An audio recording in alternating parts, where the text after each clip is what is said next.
Halo teman-teman, selamat datang kembali di channel Alizwell, channel yang membahas seputar anime dan film. Oke, di semesta anime Naruto ada individu yang menyandang gelar sebagai Kage di setiap desa. Gelar tersebut merupakan sebutan bagi pemimpin dari kelima desa tersembunyi yang ada di anime Naruto. Mulai dari Hokage untuk sebutan Konohagakure, kemudian Kazekage, Tsunagakure, Raikage, Kumogakure, dan Mizukage, Kirigakure, serta Tsuchikage untuk Iwagakure.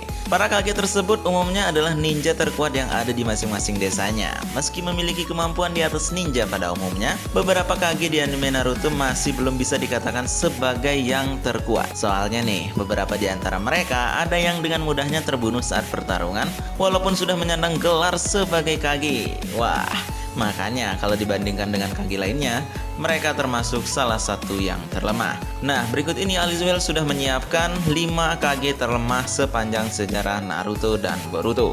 Oke, tak usah berlama-lama, berikut ini adalah daftarnya.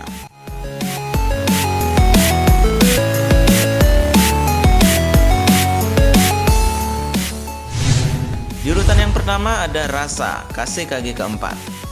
Rasa merupakan Kazekage keempat dari Tsunagakure sekaligus ayah dari Gaara. Salah satu momen paling penting dalam karir Rasa sebagai Kazekage adalah saat dia berhasil menyelamatkan desanya dari amukan Sukaku. Dari segi kekuatan, Rasa dikenal sebagai seorang ninja yang identik dengan teknik pasir emas. Teknik yang lebih berat ketimbang pasir biasanya, sehingga dapat dengan mudah menyegel Sukaku.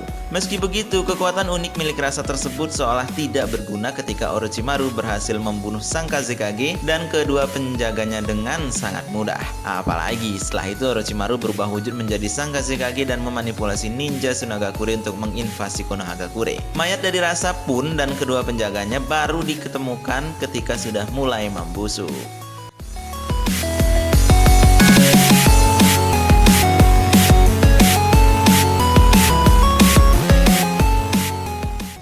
Yang kedua, Yagura Karatachi, Mizukage keempat.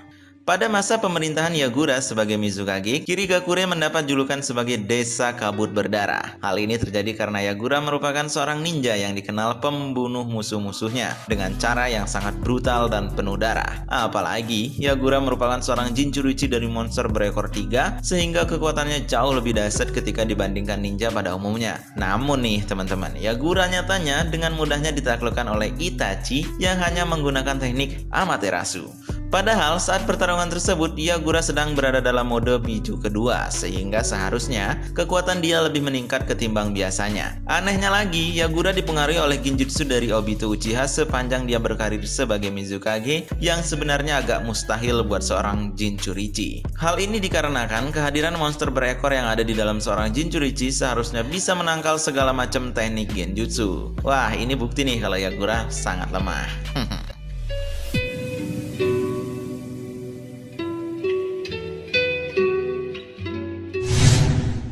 Ketiga, Kazekage ketiga.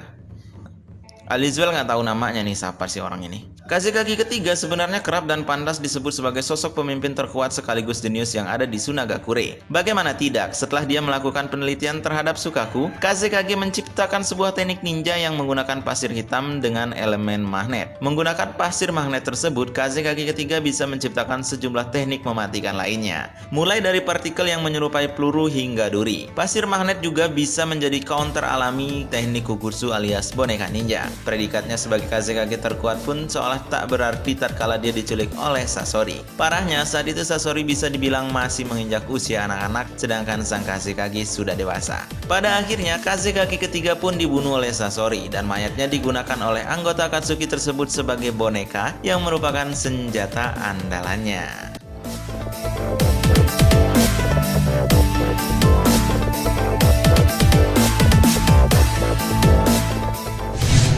Di posisi yang keempat ada Kakashi, Hokage keenam. Iya, Kakashi. Di masa mudanya, Kakashi dikenal sebagai salah satu ninja paling berbahaya di Konohagakure. Hal ini berkat Sharingan di mata sebelah kanannya yang membuat dia bisa meniru berbagai macam jurus saat bertarung dengan musuhnya. Bahkan, Kakashi terbilang cukup berjasa dalam mengakhiri perang dunia ninja keempat bersama Naruto, Sasuke, dan juga Sakura. Sayangnya, kemampuan Sharingan yang dimilikinya tersebut sudah tidak ada lagi pasca Perang Dunia Ninja keempat atau saat dia dipercaya menjadi seorang Hokage ke-6.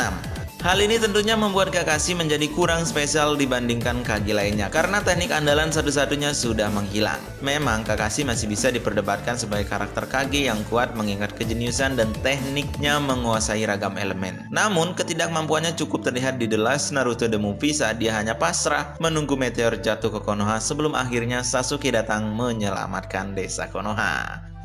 Kakashi lemah ya.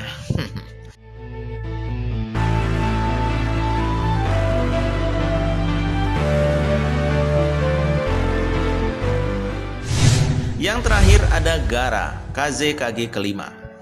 Buat kalian yang nonton anime Naruto pasti sudah nggak asing lagi dengan sosok Gaara kan? Ya, karakter yang berasal dari Sunagakure ini menjadi salah satu ninja terkuat yang ditakuti sejak kecil karena keberadaan Sukaku yang disegel di dalam dirinya. Hal ini juga kemudian membuat Gaara dipercaya untuk menjabat sebagai Kazekage kelima saat dia masih berusia remaja. Kemampuan Gaara sebagai seorang Kazekage pun diuji ketika Deidara menyerang Sunagakure dengan tujuan untuk menculik Sanjin Churichi. Gaara pun kalah dalam pertarungan tersebut meski hanya melawan satu anggota Akatsuki saja. Apalagi akibat hal ini Gaara menjadi kehilangan kekuatan Sukaku dan kemudian membuatnya tewas meski pada akhirnya dihidupkan kembali oleh Nenek Chiyo.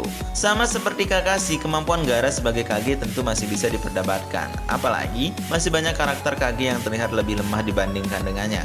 Namun karakter Kage lain masih terbilang misterius karena tidak diperlihatkan kemampuan aslinya sehingga dia dimasukkan secara objektif ke daftar ini.